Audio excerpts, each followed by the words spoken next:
Harassment na naman sa katubigan ng Pilipinas. Hinarang ng mga barko ng China ang mga barko ng Pilipinas na magdadala ng ayuda malapit sa Panatag Shoal. Nag-deploy rin ng China ng mga inflatable boat para malapit ang itaboy ang mga mangingisdang Pinoy. May unang balita si June Veneracion. Habang naglalayag sa direksyon ng Panatag Shoal ang mga barko ng Bureau of Fisheries and Aquatic Resources o BFAR, Lunes ng umaga. Biglang nagpakita ang isang barkong pandigma ng China.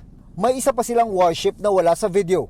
At di nagtagal, isa-isa nang naglabasan ang 7 namang barko ng China Coast Guard. Philippines 3009. This is China Coast Guard 5303. Enter course and leave immediately. We will take strong action on you in accordance with the law.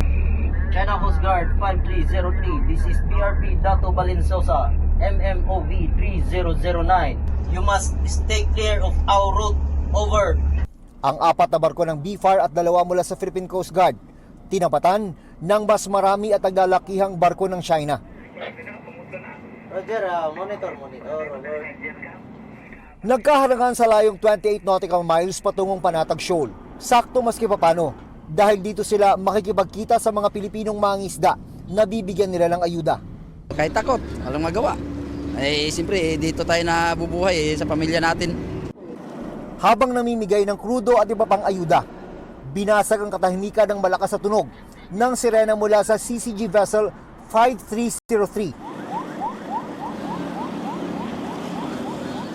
Bukod sa naglalakihang barko ng Coast Guard ng China, ay nag-deploy na rin sila ng mga inflatable boat para makalapit ng husto sa mga mangingisdang Pilipino at maitaboy sila palayo ng Panatag Shoal.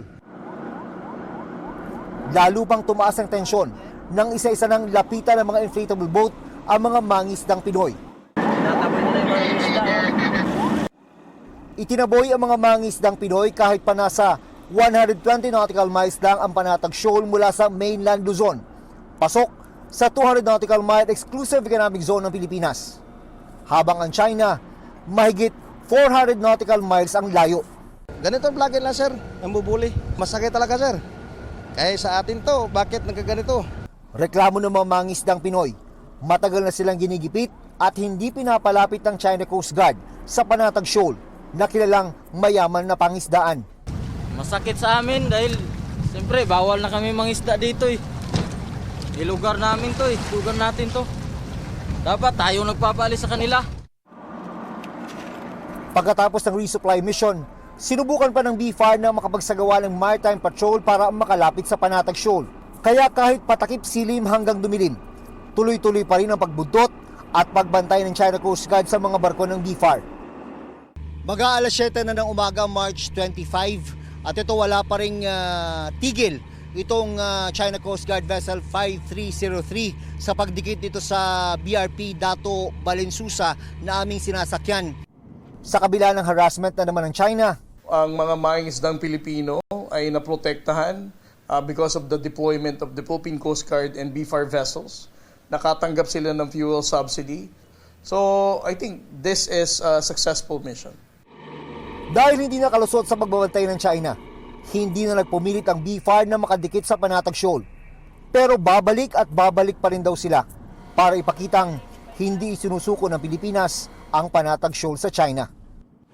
Ito ang unang balita. June Veneracion para sa GMA Integrated News. Gusto mo bang mauna sa mga balita? Mag-subscribe na sa GMA Integrated News sa YouTube at tumutok sa unang balita.